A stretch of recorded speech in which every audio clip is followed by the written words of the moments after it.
এই মুহূর্তের একটি গুরুত্বপূর্ণ সংবাদ দিতে চলেছে। আজকে বুধবার স্কুল শিক্ষা দপ্তর কিন্তু একটি সিদ্ধান্ত নিয়েছে এবং নোটিফিকেশন জারি করেছে। আমি পাশে নোটিশটা দেখাচ্ছি, আর কি বিষয় সমস্তটাই বলছি, একটু মনোযোগ সহকারে প্রথম থেকে শেষ পর্যন্ত দেখতে হবে। যে এতদিন গরমের ছুটি ছিল, প্রচন্ড গরম, সেই প্রচন্ড গরমের ছুটির পর তোমাদের 10 তারিখ স্কুল খুলেছিল। এখন দুদিন স্কুল হয়ে গেল, আজকে 12 তারিখ। সেখানে আজকেই কিন্তু উচ্চশিক্ষা মধ্যশিক্ষা পর্ষদ একত্রিতভাবে একটা সিদ্ধান্ত নিয়েছে যে স্কুল শিক্ষা দপ্তরের তরফ থেকে প্রত্যেক স্কুলেই প্রায় ইমেল পাঠানো হয়েছে হেড স্যারদের কাছে, জানতে চাওয়া হয়েছে তারা স্কুল কিভাবে করাচ্ছে। অনেক স্কুলে ঠিকঠাক ফ্যানের ব্যবস্থা নেই, এই প্রচন্ড দাবদাহ। তারপর সব ডিস্ট্রিক্টে কিন্তু সমান টেম্পারেচার না, দক্ষিণবঙ্গে তো একেবারে আগুনের গোলা ছুটছে। এত গরমের মধ্যে কি করে ক্লাস করানো সম্ভব, একথা চিন্তা করে কিন্তু শিক্ষা দপ্তর আমাদের একটা উপায় বাতলে দিয়েছে। এখন তোমরা সবাই ভাববে কি তোমাদের কি আবার ছুটি হয়ে গেল, হয়তো আবারও সেই পথে হাঁটতে চলেছে রাজ্য সরকার, যেখানে ছুটি দিতে বাধ্য হচ্ছে শুধুমাত্র এই পরিস্থিতির জন্য। কিন্তু প্রত্যেক শিক্ষককে জানানো হয়েছে যে ছুটি এক্ষুনি নয়, এখন কি করতে হবে, যে স্কুলে যেমন কাউকে মর্নিং স্কুল যদি করানো যায় সেই মর্নিং স্কুলে করিয়ে দিতে হবে। কোথাও যদি না দুপুরে কোনো সমস্যা হচ্ছে না, তারা দুপুরেই ক্লাস করাবে, যেভাবে স্কুল হয় 10টা থেকে। সেইভাবে প্রধান শিক্ষকদের দায়িত্ব দেওয়া হয়েছে যে তাদের মতন করে সিদ্ধান্ত নিতে। সেখানে সরকার এবং সরকারের সাহায্যপ্রাপ্ত সমস্ত স্কুলের সেখানে কিন্তু এই মান্যতা বা এই নোটিফিকেশনের মান্যতা দিয়েই কিন্তু চলতে হবে। গাইড জুয়ারি করে স্কুল করালে কিন্তু হবে না, বাচ্চাদের প্রচন্ড কষ্ট হচ্ছে। হয়তো একটা বড় হল রুম, সেখানে একসঙ্গে 70টা বাচ্চা পড়ছে কিন্তু মাত্র 3টে ফ্যান, সেখানে কিন্তু প্রচন্ড সমস্যা।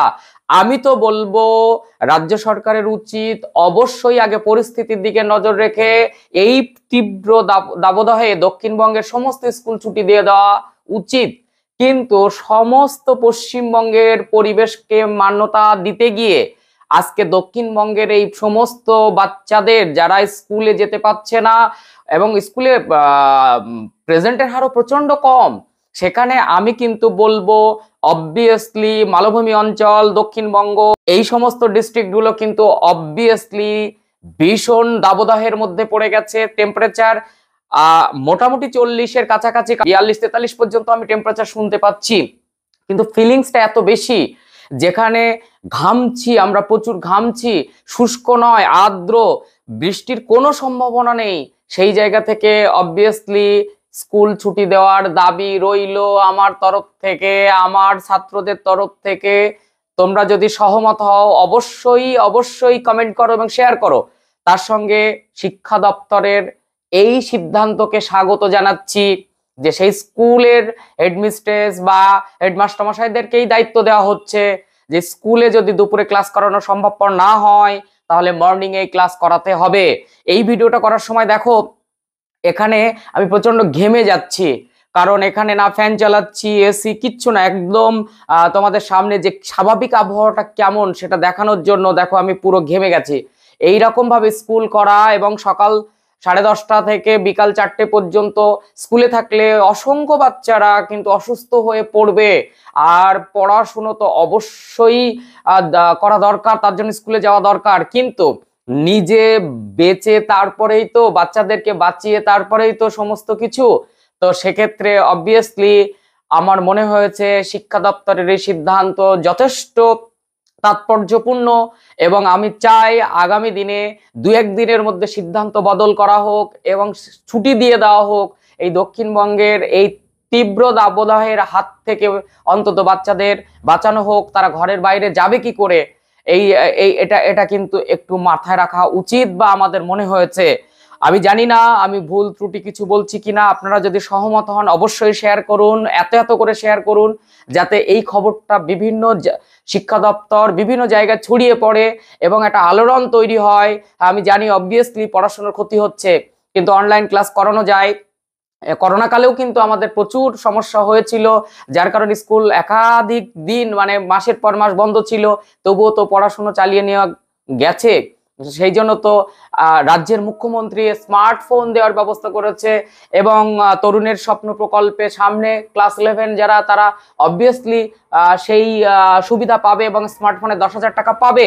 ঘরে ঘরে এখন কিন্তু স্মার্টফোনের ব্যবস্থা প্রায় এসে গেছে, ইন্টারনেটের ব্যবস্থা এসে গেছে, কাজে অনলাইন ক্লাসে খুব সমস্যা হবে না। ঘরে বসে এই তীব্র তাপ প্রবাহের হাত থেকে বাঁচার জন্য আমি বলবো প্রত্যেক বাচ্চাদের অন্তত ঘরে রাখা দরকার। যে পরিমাণে টেম্পারেচার, যে পরিমাণে ঘাম ঝরছে, তারা সেই পরিমাণে হয়তো জল খাচ্ছে না, সেখানে কিন্তু বিপদ ঘটার একটা সম্ভাবনা থেকে যাচ্ছে। তাই আমার এই বক্তব্যের সঙ্গে যারা যারা সহমত তারা অবশ্যই কমেন্ট করো, শেয়ার করো, আর যদি কোনো দ্বিমত থাকে অবভিয়াসলি জানানো হোক। আর নোটিফিকেশনটা কিন্তু আমি পাশে রেখেছি, নোটিফিকেশনটা একটু পড়ে নেওয়া যাক। নোটিফিকেশনে লেখা হয়েছে স্পষ্টভাবে যে আজকে নোটিফিকেশনটা জারি হয়েছে যে প্রত্যেক স্কুলের হেডমাস্টারমশাই বা প্রধান শিক্ষিকা, মানে প্রধান শিক্ষক এবং প্রধান শিক্ষিকা, তারা যেন এইভাবে স্কুল না চালিয়ে তাদের সুবিধা মতো স্কুল চালায়। মিড ডে মিলের ব্যবস্থাও যেন সেই রকম ভাবে করা হয়, এবং তার জন্য যদি ঊর্ধ্বতন কর্তৃপক্ষের সঙ্গে কথা বলতে হয়, কথা বলে নিয়ে তারা যদি মর্নিং স্কুল করতে পারে, অবশ্যই সেটা স্বাগত জানানো হচ্ছে এবং তাদের অবশ্যই সেই স্বাধীনতা দেওয়া হচ্ছে।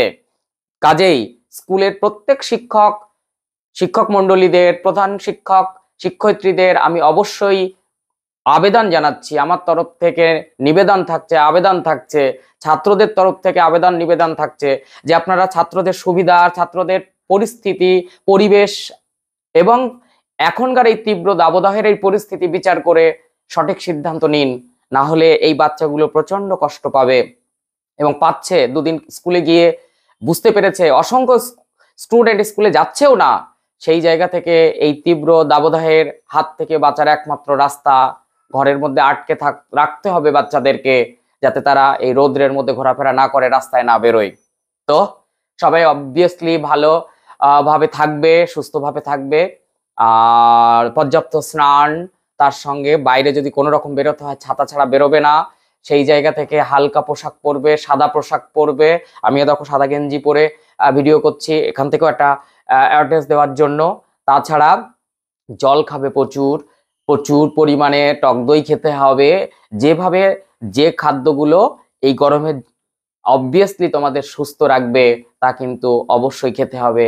প্রত্যেকের বাবা মায়েদের উদ্দেশ্য আমার একই নিবেদন, আপনার বাচ্চাদেরকে সুস্থ রাখুন এই তীব্র দাবদাহের হাত থেকে। আর শেষে গিয়ে একটা কথাই বলবো, আমাদের কিন্তু প্রত্যেকের উচিত গাছ লাগানো, প্রচুর গাছ লাগাতে হবে, প্রচুর গাছ লাগাতে হবে। এই গ্লোবাল ওয়ার্মিং এর হাত থেকে আমাদের বাঁচতে হবে। তো সবাই ভালো থেকো, সুস্থ থেকো, আর নিজেকে ভালো রাখার জন্য যা যা অবলম্বন করা দরকার, শিক্ষা দপ্তর ছাত্রদের ভালো রাখার জন্য যা যা করা দরকার তা কিন্তু করে চলেছে। তো